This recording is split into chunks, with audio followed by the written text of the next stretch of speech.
Good morning, folks. Hey, we are back, and it's going to be a really fun morning. We got some exciting stuff to talk about, and some really fun folks as always. Crystal, good morning. Oh, you're blocky, or at least you're blocky on my end. Good morning. Hey, Oh, is there that you are. You're blocked. Oh, let's see. Is it my connect? Oh, your connection's better. Are you there?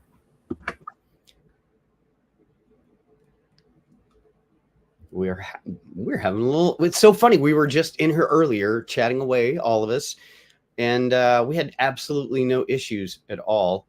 But that's how it goes. We're all just making this up as we go along. All right. I tell you what, Crystal. Let's try this again. Hey, that worked. Hey. Good Okay, I morning. switched Wi-Fi. I don't know what was going on Ah, with the one that's supposed to be really fast. It's hmm broken. Yeah. Technology is Okay. incredible when it works and when it doesn't. Well, I'm gonna go ahead and bring out Riaz. This is gonna be so much Yeah. fun. And instead of all the grandstanding, hey man, good morning. Hey, good morning.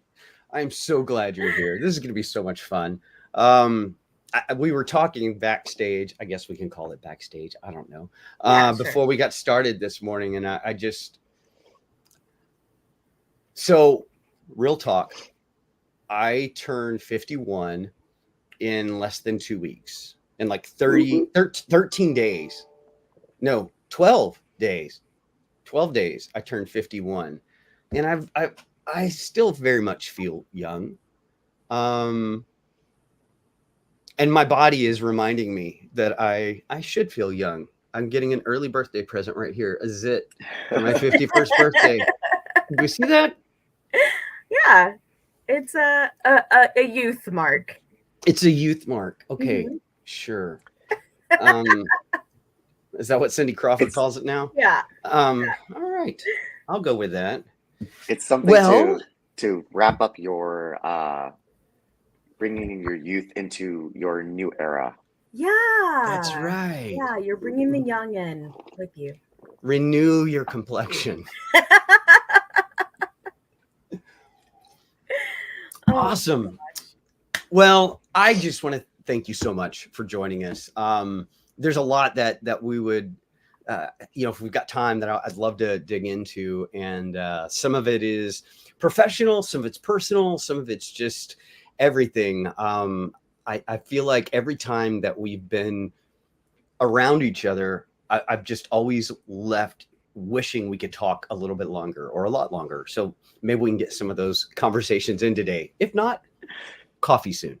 Um, but first, Likewise. let's go ahead and just start with a little bit of an introduction about yourself.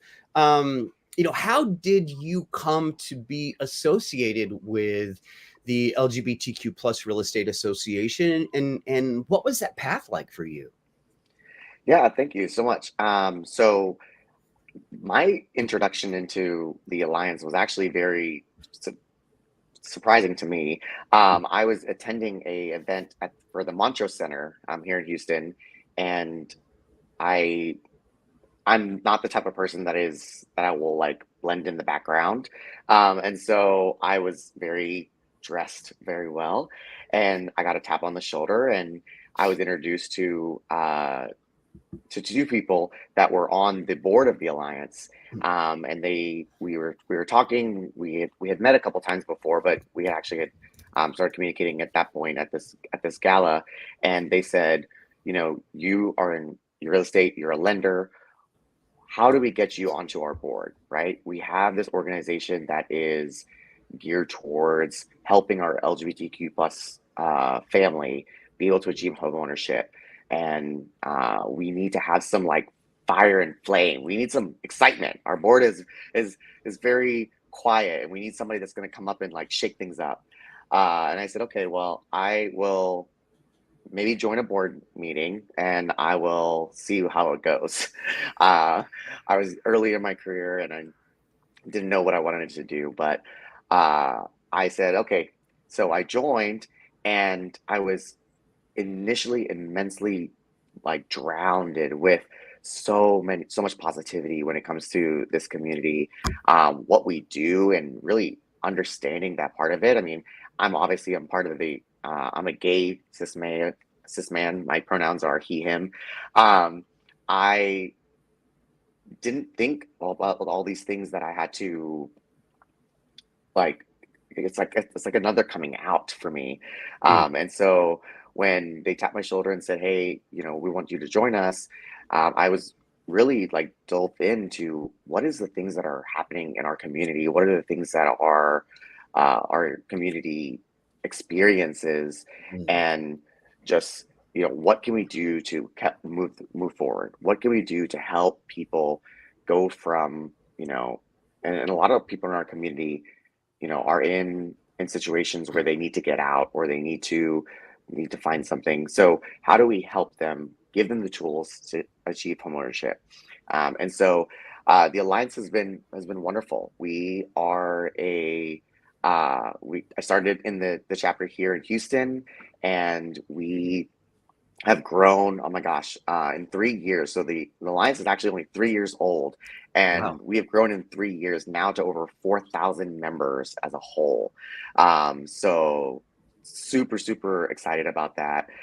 We continue to grow. We've even had a couple of people ask to see if we could create an alliance in Canada and Europe. So that's kind of in the works right now as well. But my introduction into it is basically, I was a lender and I wanted to network and I wanted to meet people and I wanted to meet realtors. And I got into it and I did not know what I was getting myself handed when I did that, but I am forever grateful. I don't know that we that. ever really know what we're getting ourselves into when we volunteer for things like that. Maybe if we Yeah. did, we may not. But it's all good. It's such an exciting thing, and your leadership has just been spectacular. And I know that I only see just a small little facet of your leadership as a member of the Alliance myself. There's so many things vying for our time and our meetings, and so obviously I haven't been able to be at a whole lot of them. But I know that Crystal has been really impacted by you and your leadership, and you guys have formed a really great friendship. Crystal, how did you two meet? And tell me about how that came together and the impact that that's had on you. So it was actually you looking for stats about the LGBTQ community as you were going into a meeting. And I went to a friend that was a member of the Alliance and said, hey, do you think that there's someone there that can give me this information? And through that, I got connected to Riaz. And within 5 minutes, we were like best friends, just chatting away on Facebook. And so he of course gave me the information I was looking for you. And then he was like, where do you live? And I was like, Jersey Village area. And he was like, oh, me too. And we're like, what? Shut up. So we made arrangements to meet for coffee like 2 days later, and we're immediately inseparable. And so then a few months later, the Alliance secretary actually had to step down, and he asked me if I'd be interested. And I became the secretary of the Houston chapter. And the rest is history. We have Nice. had a good year. It's so crazy to think that like I took on the presidency in January and we're now in October, and it feels like it's been years that It I've been does, right? talking with Crystal about stuff about the Alliance, but it's only been 10 months. Yeah. Wow. But we've bonded over not being able to have enough gas in our car. We are the right onto empty, as close as we can get to empty without having to. He means enough. Yeah, Mm-hmm. exactly. But yeah, Crystal's been such a great partner through this, and I know that her passion is unmatched to Mm. anybody else, and what she does, and anytime that I need something, I can count on Crystal to jump in, to get in the fire, to go at the door and do whatever she has to do to get people checked in or whatever it may be. She was always there to do that. So I would not have been able to do this last year without you, Crystal. So I appreciate you. Oh, thank That's awesome. you. So tell me what kind of work, in the work that you do with the LGBTQ plus Real Estate Alliance, what are some of the objectives and the strategies that the Alliance uses? Yeah, absolutely. So the Alliance as a whole, we serve as a nonprofit that our mission is we want to eliminate discrimination within real estate, Mm. right? So that's at our core. And how we do that is at our local and national levels, we start with education. Education is the really big part of what we do.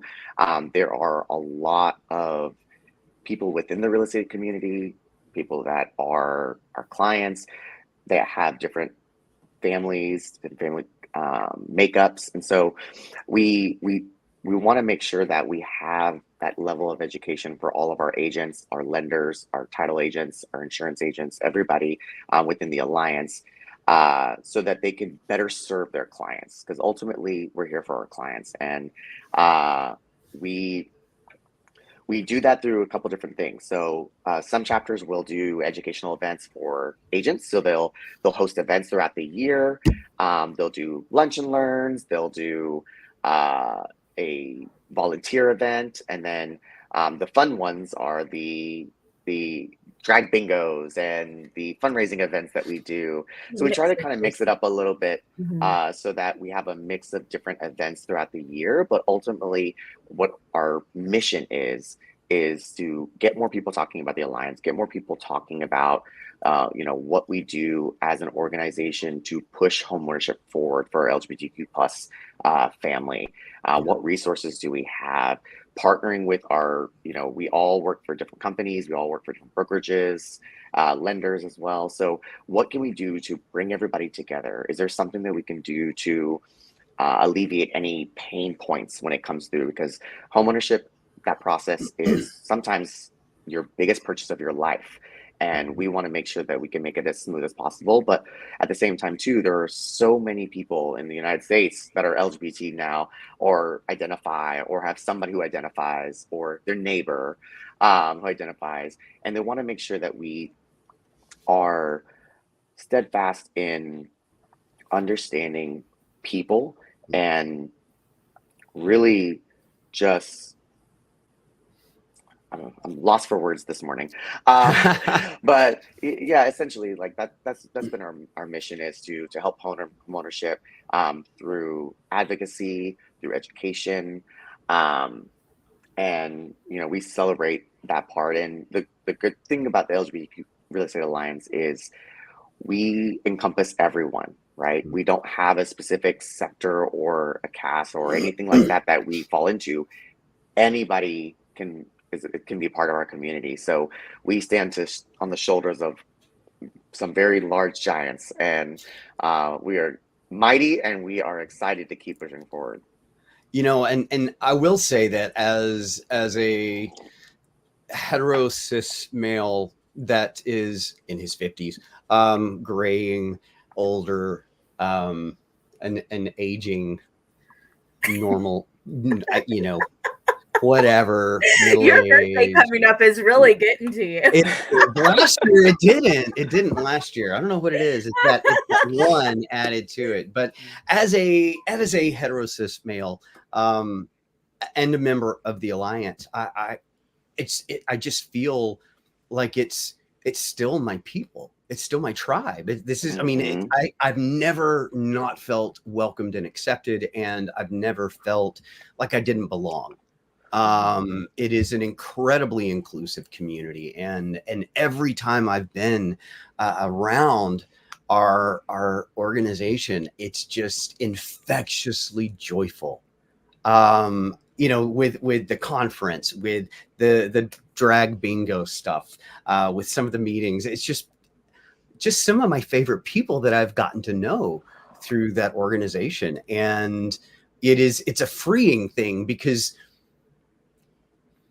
you know, when you meet a group of people who knows what it's like to be marginalized, there's a feeling of welcome, that is really intrinsic, and it's evident in the group. What kinds of things have you seen in your practice as a lender, not necessarily just on the lending side, but um, what types of prejudices or discriminatory practices have you seen in the industry? Oh, absolutely. There's right now there are 30 states that still allow for discrimination to be put forward towards anybody uh, in the community. So 30 states still allow for discrimination in their laws. So a seller can discriminate against a potential buyer. We see it sometimes in appraisals. There is a court case that an appraiser went in, saw that they were a gay couple, and appraised the house lower. And so it that those type of things, this prejudices, the stuff that people bring into it, out and keeping out of real estate, but bringing in their other, stuff that they have, it really just brings us down when it comes to the experience of what we're trying to do, right? We're trying to make a life-changing experience in purchasing a home. And the Alliance is definitely something that we take pride in what we do. And I don't know why I can't speak today. My words are not here. Also, I wanted to note on that too, Riaz, is that when I took my post in the Alliance, I want to say we had 18 states that allowed for discrimination. But we've had legislation pass in the last few months that has overturned a lot of what was keeping some other states at bay. And so now we have actually not gotten better as a country. We've gotten worse. We've gone from 18 states to 30. And that's important a part point. of the Alliance's work, is to obviously, like, okay, let's fix what just happened and make that number non-existent. Yeah. Oh, go ahead. Oh, no, I was just agreeing. Yeah, no, I mean, and it exists everywhere. And, there are people that are in states now that don't feel that it's their home anymore. Some people don't even feel that they feel safe being in their communities. Right. I mean, we had a potential seller say that I don't want to list my home to sell on the NMLS because I don't want people to know about my family dynamic or know what it is, because I want to get out, right? Or something like that. So it's such a crazy time right now for a community. And there are bans and anti-drag bans and all this stuff that's going on right now. And these people that are in decision-making positions that say, hey, I won't go into the politics of that, but there's that level of it that they allow this to happen, and it continues to happen. And at some point we have to say stop. We have to say, this cannot continue. We cannot allow this to happen. And it's not just our community. So as you can see, today I'm sporting my Stop the Hate in Real Estate shirt. So as the Alliance, we are actually partnering with 3 other organizations. So the Alliance, NAREP, ARIA, and Woman Up, and the four organizations have come together to start a campaign called Stop the Hate in Real Estate, and it really centers around making sure that we gain enough of our members to join the pledge, and saying there's so it's a couple statistics. 81% of Americans say Black people face at least one form of discrimination every single day. 76% of Americans say Hispanic people face discrimination. 71% of Americans say Asian descent people face at least some discrimination. And 4 in 10 women have experienced discrimination in the workplace because of their gender. So there is a huge gap and a huge opportunity there when it comes to housing, when it comes to, you know, what we do in our community there. And we have to not allow this to happen. We have to take a moment to say, you know what, we won't allow this to go forward. Mm-hmm. We must do something about this. And so that's what's the essence of the Stop the Hate campaign.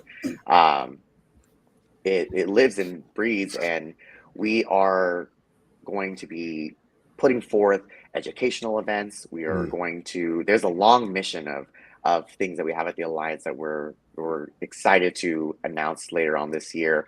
But really just getting as many people as we can around us. And I think you spoke about this at the beginning of the call, HAR being able to, you know, take a look at this as a association. And is this something that, you know, we can stand behind and say, hey, we support your community. We will stand with you and say, this is not acceptable. Right. Right. You know, and I think there was this past summer with the Texas legislative session, there was, what House bill was that? Or 140, was it 147? About the property owners' rights regarding whether or not somebody from foreign countries, foreign nationals in specific countries, China, Russia, North Korea, could purchase property.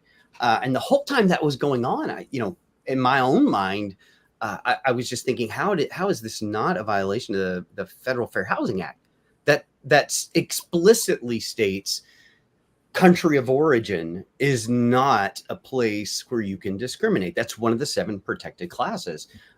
Yet there was a lot of leverage in that thing almost passed. It is coming back. It didn't pass, but it is coming back in a special session. When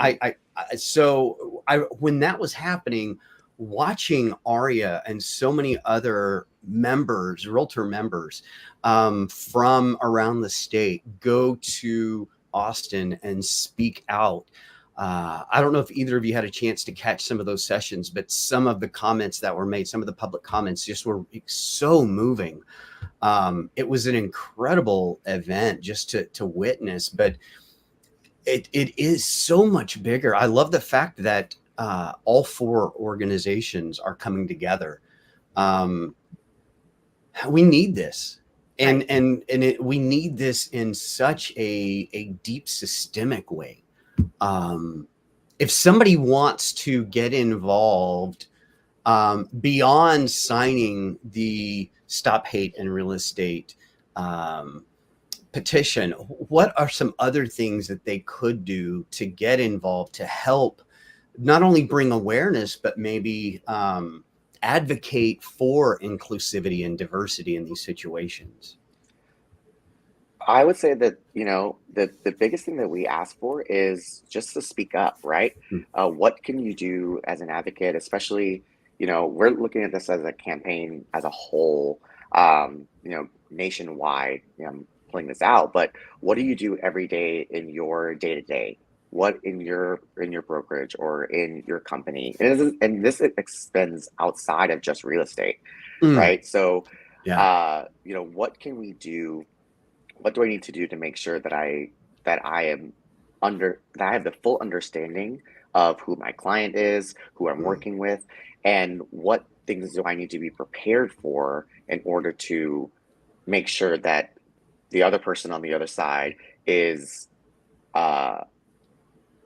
doesn't feel that there's any level of discrimination or anything like that. So I would say definitely to speak up, right, and get involved. Yeah. Go make sure that, if you're going through any of your bylaws, or if you're going through anything like that, look for those opportunities to speak up and say, hey, this is not right, right? This is written in a certain format that doesn't align with the way that the world is now, and get involved that way. But we are going to be continuously growing this campaign, and we're excited to partner with the other 3 organizations to really come together to put a big foot down in Washington, per se, on Yeah. we will not let this continue. Very Yeah, good. and really just speaking up is so important. I find that I'll be in conversation and share about the fact that there are now 30 states that allow for discrimination, and people in our industry that are surrounded by this have no clue. They don't know. And so just educating the people that you work with and you're surrounded by is so important, because they don't know that they should be fighting for these rights for their buyers and sellers and neighbors and friends and themselves, if they don't know that this discrimination is even legal. Yeah. Do you, for me, one of the things that I go back to, let me kind of come at this from a different angle. For me, one of the things that I always come back to is, I don't remember how long ago it's been now, 10 years, maybe 8. It's been a long time. Maybe it was 2014, 15-ish. But one of you might remember when NAR added 2 classes to the 7 protected classes, and they added 2 more in our code of ethics, gender identity and sexual preference. And the fact that NAR had the vision and the leadership at the time to add those 2 as protected classes in our code of ethics before there was federal legislation for protection, that was a real leadership moment. And without going backwards too much and discussing that in retrospect, what type of leadership would you expect from here forward as well with this kind of campaign, knowing that this is the same organization that added those however long ago? Yeah, I mean, that's definitely something that we take into account, right? Earlier this year, there are some organizations that support certain candidates that are sitting in our Senate, in our House, that have vehemently, used terms that were discriminatory. And so we are looking at those, any of our elected officials, just say, this is not okay. We will not support this. We will not support you if you continue to go down this road of being discriminatory against, whether it be the LGBT community, the Black community, the Asian descent community, wherever, or even females, right? Right. Like, we have to I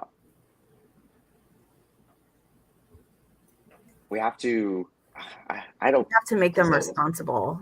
Yeah. You have to make them responsible, right? Yeah. Hold them accountable. Right. Absolutely. Hold them accountable. And that's like that reminds me of the slide that was shown at our conference that I found pretty impactful, that said, if the Supreme Court has never made a decision to take away or give your rights, you have privilege. And I think that that's a fantastic way to put it, because a lot of people don't understand that. Yeah.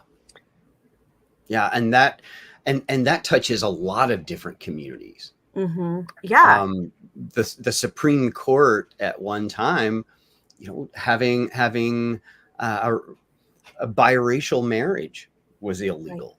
Right. Yeah.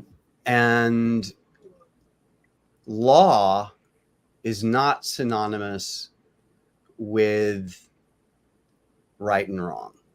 Right. We can look at that and pick that apart from so many different angles. There's, something legal doesn't make something right. Mm-hmm. And we do have to have those moments of accountability. One of the things that I've been really encouraged as I've gotten more involved in the Alliance is how many folks within the Alliance that I see at events like, Texas Realtors Board of Directors meetings, or even some as regional vice presidents in our RVP meetings.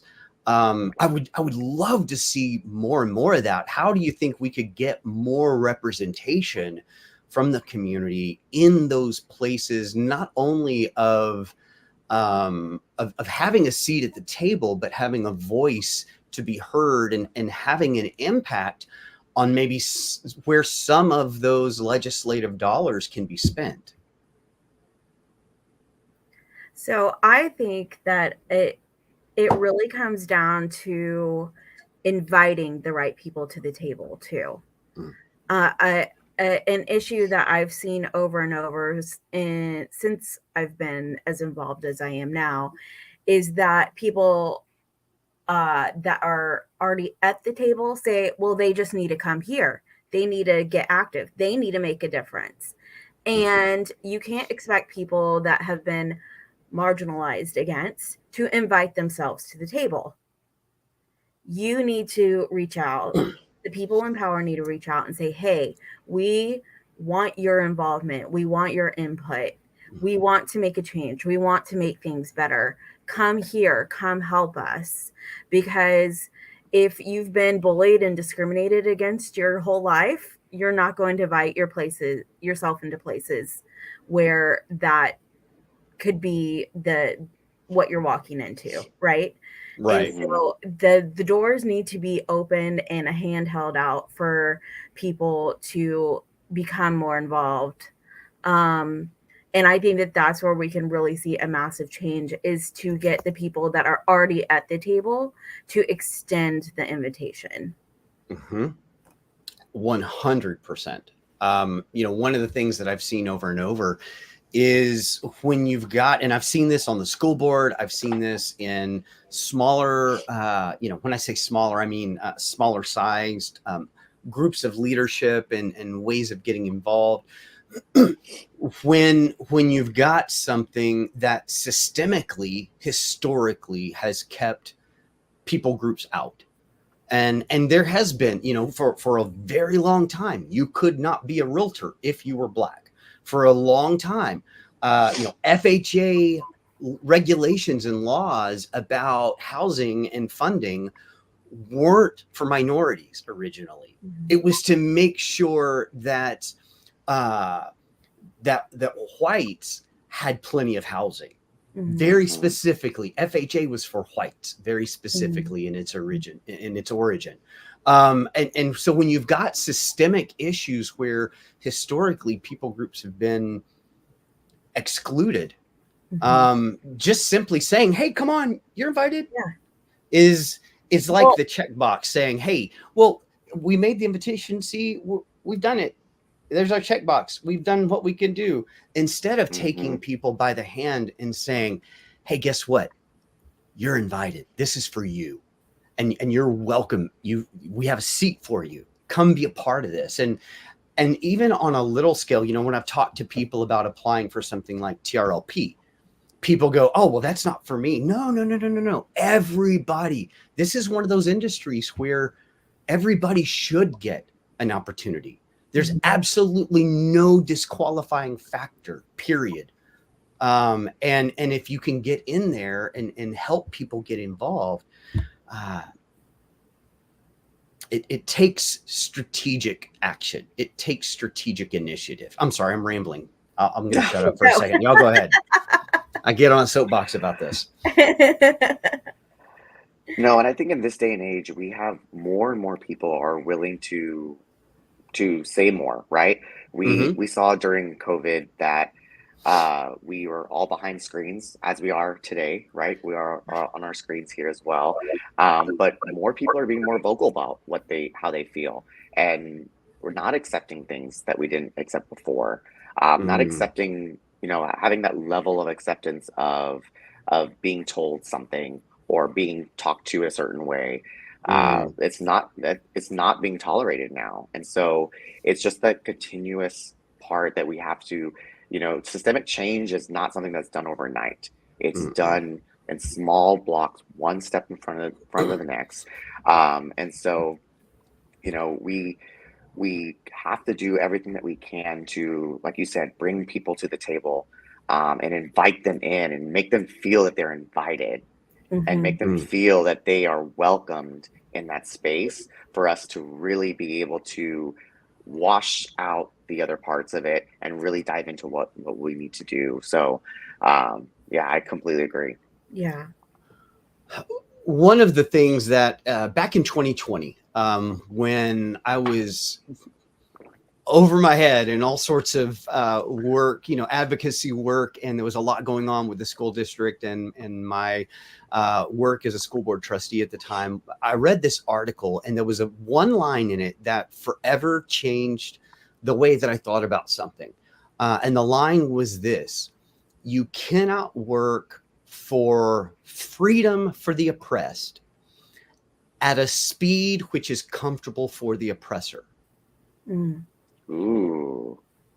Mm-hmm. That as long as, and the idea obviously is, as long as you are working for liberty and inclusion and diversity at a rate that is comfortable for those who benefit from the lack of it, Right. you are still putting their experience first. You're still, in a manner of speaking, you are still, and this was my phrase that kept getting me into trouble. You're still making the white experience supreme. Period. Ooh. As long as you're doing that, you're still elevating one experience over another. And for me, that's a frustrating thing. I don't have a lot of patience. I want change to happen now. I try to balance that with, like King's great quote about the moral arc of the universe is long, but it bends towards justice. And you know, there's so many struggles that get so frustrating because you do want them now, but they are they're a long game. Right. But you got to have some wins along the way, Right. Mm-hmm. or else you just get defeated. And we're in a time over the last several years, coming out of the 2000s, the early 2000s, where it feels like there were so many strides and so many great moments of breaking barriers and opening new doors, and then for things to go backwards. And we gotta have some wins. Are you seeing any wins today? There are wins everywhere. I mean, there maybe not as many as we would like, obviously, but there are wins out there. I will say that there, I had a transaction with a client, and Crystals know this story as well, where a client reached out and said that she searched gay lenders in Houston, and lo and behold, my profile popped up, and that's how we got connected. And so we initially started our conversation. She was interviewing multiple different agents as well. One of those agents happened to be in Alliance, and so I was able to connect them together. And really, one of the things that they wanted was they wanted as many people as possible to be part of the LGBT community.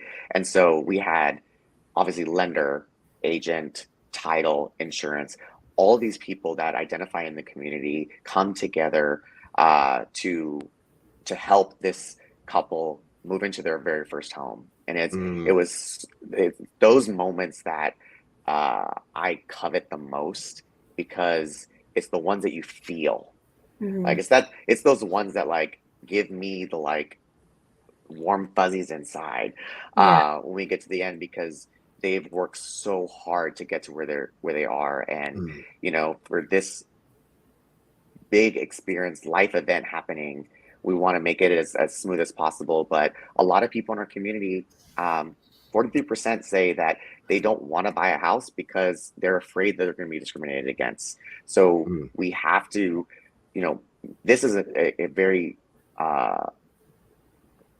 the experience is a very vulnerable one, and we Mhm. have to make it as easy as we can, for them to be able to do that. And those are the experiences that I think that will set us up for success in the future. Yeah, and for our clients as realtor or lender, we do have the role of protector as well. Mm. And I know I feel that with my clients that I'm like, okay, we're not even going to talk to this person over here as one of your servicers for something that you need, because I don't know that they will care about what they say to you. Mm. And so it's having the alliance as a whole is a fantastic resource, because you know that no matter what, they're going to treat people with kindness and understanding, whether they're a part of the community or not. And I think that another big win that we're seeing right now, though, is even having the Stop Hate in Real Estate campaign take off the way that it has, and Mm. having the partnerships across the different organizations has been huge. I mean, NAREP, which is our Hispanic organization, and Women Up, and just having this massive alliance come and join our alliance is it's an insurmountable. Like I have a hard time wrapping my head around how many people that actually includes, because all of these organizations Mm. are so big and there's still so much room for growth. I mean, we have other organizations that we're working to include on this as well.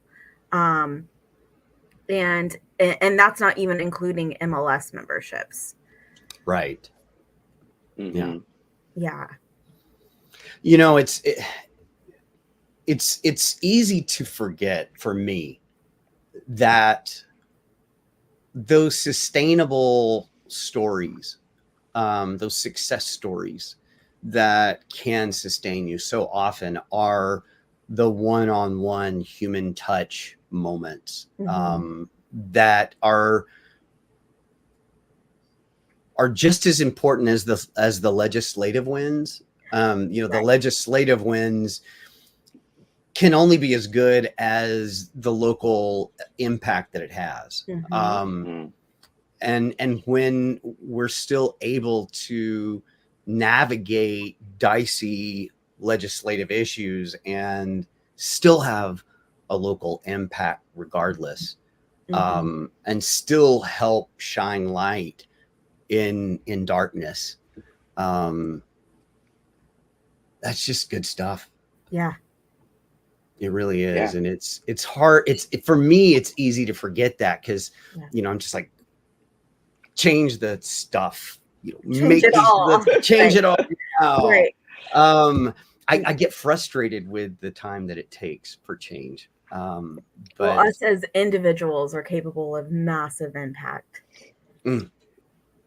I mean, just us, our single selves, going out and doing things that we do, making sure that we gender identify someone correctly. Like Right. those small things are the small wins in moving forward. But we have to continue to do them, and we have to keep educating ourselves, right? I say this, and I've said this to my board, I've said this to even the national board as well, is that we have to just always be in a learning mindset. We're always learning. I'm not going to be perfect. I'm not perfect at all. Trust me, I am nowhere near perfect. Yeah. But I am willing to learn. So, have these open conversations, be willing to be vulnerable, be willing to say something, if you feel a certain type of way, to get this to move us forward into the next part where we need to get to. Mm-hmm. Absolutely. And you're right. It is a constantly. It's a constant experience. It's a constant push to educate our own selves and to constantly scrutinize myself. For me, you know, I laugh at this because it's so true, but my youngest loves this comedian, Shane Gillis, and he was showing me one stand-up bit from Shane that he really enjoyed. And he made this comment. He was like, you know, somebody said to him, well, I'm not racist. And he goes, oh, today. You're not racist today.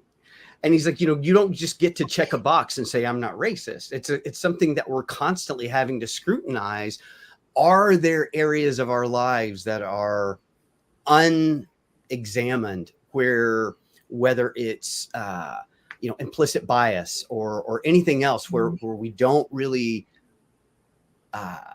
explore enough. And for me, I realize some of the times I still have to make sure I'm not assuming somebody's gender. That's something that I'm still trying to make. I find moments where something slips out and I'm like, what? That was an assumption. Right. And it's something, it's those kinds of things that I think we have to be constantly vigilant of. But it is an all encompassing journey to explore. And for me, it all comes down to compassion and empathy. And we seem to be in such a distinct lack in certain pockets. And that lack of empathy and compassion sometimes is heralded as a virtue. And there's not much you can do with that other than fight the battle somewhere else. Right. Right. It is a mindset, Regina. You're absolutely right. It's a total mindset. Yeah. And as long as you are working on the improvement and it's a ripple effect, right? Because if you're working on the improvement, I'm working on the improvement because we surround ourselves with people that are trying to lift up everyone. And so it just creates a shift. And that's as much as we can ask of each other is to shift towards the better. And so I think keeping each other accountable and saying, hey, you know, let's examine what just happened here or what was just said, and helping each other, right? Like it's all going to come down to we're trying to help everyone and we have to help each other, and then we have to do the work ourselves too. And the work doesn't end. And it doesn't end. No. But that's exciting. Yeah. There's always stuff to do. Yeah. Feed that ADHD. By the way, I shared this with Crystal yesterday. I've decided my ADHD is a superpower. And I'm now, from now on, I'm going to refer to it as Shady HD.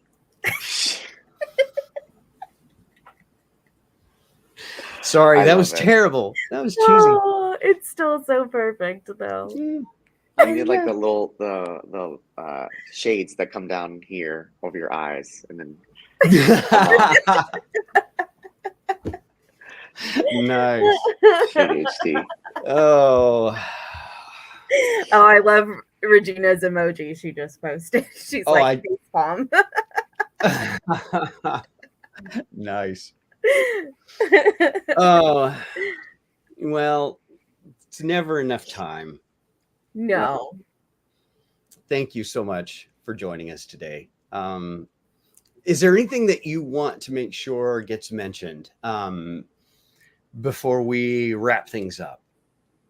I would say, if you have a chance to put in the chat the URL for the Stop the Hate It's there. campaign, yeah, Stop Mhm. Hate in Real Estate. Go out there and share it with your partners, your Mm. clients, your anybody that that has the same mission that we do together for the campaign. And support local, right? So Mhm. as we were doing events, if you're a realtor, if you're a lender, if you're an insurance agent, wherever you are in the real estate journey, get involved, show up, Mhm. because there's a lot of work to be done, and there's a lot of different perspectives that we can gain from by having more and more people involved. And locally here, we have a great setup for Houston with the Alliance, and uh, we have very big shoes to fill going into this next term. So we're very excited about that. But it's something like you said. It every day we have to keep scrutinizing ourselves. We have to keep working at it, and we stem and start from a place of love, right? Mm. That's the ultimate goal. My job as a lender is to get the money from one to the other, but the work of realtors are I always say is unmatched, because you are changing someone's life. Mm. You are making someone else's life better by helping them achieve home ownership, and that's uh, you know one of the biggest things they'll do in their life. And so having that experience be something that is a positive one, having that experience is something that they feel comfortable with, and being able to lend to, and then advocate. Then your clients will advocate for more people as well, so that will just help more and more people be able to achieve it. So we are excited. I'm excited. We are kicking off this campaign. We started a couple weeks ago, and we are excited to see where it goes. So real quickly, to clarify, the Stop Hate in Real Estate campaign, that can be signed by anybody? Anybody. Yes. So you can Okay. sign up on there. It asks you if you are signing up as your company or as an individual. So you can sign up. Even I've had clients even sign it, because Fantastic. they also stand with and say, I don't want to see this in real estate. Because really, I mean, even us in the industry, our clients are also in the industry as well, right? They're Right. part of this journey that we're on. Right. And so the more people that we have included with this is going to give us more opportunity to be mighty, to put our foot down. So when these bills come out, or when something comes through that we need to uh, start on right away, we have the numbers, we have our voice be heard. And Right. we can't do it alone, right? It takes a Mhm. Right. village, and that village includes our clients, it includes all of our partners, it includes all of us staying together to push forward. And it's a beautiful thing. Yeah. Yes, absolutely. And Riaz, we were asked in the chat for how to connect with you. Mhm. I put your email in there. Awesome. Would you like to for me to put your phone number as well, or Yeah, that's fine. any social media that you specifically want people to go towards, or anything like that? Yeah, so I am a lender with Prime Lending, and so I have my Instagram handle, um, Riaz Hebert Home Loans on Instagram, and then I think Crystal will put in the chat my phone number as well. But yeah, feel free to reach out anytime, and if you want to get involved, or you want to know a little bit more, or even want to have your own little one-off coffee chat to talk about the Stop the Hate in Real Estate or the Alliance or anything in general. I'm always open to having a cup of coffee. You know me, I could drink Always. 10 cups of coffee a day, so. I'm Another all thing for it. we've bonded over. Yes, yes, that 4 p.m. cup of coffee Yes. at Cuppo in Jersey Village. We'll text each Awesome. other. What are you doing? Are you busy? No? Okay, let's meet for coffee. Yeah. Nice. Doesn't matter what time it is. Well, and in closing, I also want to say what an incredible job everybody did with the conference this year. I mean, Yes. what a fantastic conference. I had Absolutely. such a fantastic time. And the the quality of speakers. I mean, Sarah Cunningham was amazing. Mhm. Chaston was amazing. It was just, it was a great time. So thank you for all the work that you guys put on. And I think even too, there was a lot of people had FOMO. They, people that were seeing, we were posting things and stuff like that. They're like, I wish I was there. I wish I was there, And so it's these times when we get to these conferences that like it just revitalizes you. It's like a rebirth at that point, and it gets you motivated and excited. And like I cried during the Free Mom Hugs seminar. But literally, I was in tears, and she knew it. She was like, "Yo, make sure you have tissues at your table because you're gonna cry." But these things are real life in our day. So, yeah. And you see the way things touch people, right? And it's incredibly moving. It's a way to also kind of tangibly see the impact and the progress that is happening, right? Like we're not a group that's sad and struggling. We're thriving and embracing Clacking each fans. other. Yeah. Huh? I said clacking fans. And clacking fans, baby. Yes. That's awesome. Yeah, it's just I think revitalizing is a great word for it. It's a renewal, Shay. It's a renewal. It was, and it was so refreshing. It was just I left that conference wishing it wasn't over yet. Wishing there was just more and more. So that's always a good sign. Yeah. I think we all did. I am so sad I missed the closing gala. Oh, I saw the pictures and I was well, we have our conferences back up. The registration is open for 2024, and we're back in Vegas this next year. So nice. If you need a little oomph, we are gearing up, and our national team is putting together another spectacular experience for this next year. So we're very excited about that. But yeah, and hopefully we're gonna have Carson Kressley come back out again. Yeah. Awesome. His bit was I just can't help but laugh. I know he's seriously one of the best MCs I've ever experienced. He kept me in stitches all day. He's hilarious. Yeah. Absolutely. Yeah. Well, thank you, folks. I appreciate both of you so much. And Riaz, thank you so much for all the work you do. And again, just I look forward to our continued work together. Absolutely. Yes. Let me know if there's anything else I can do. Thanks, guys. We'll see y'all later.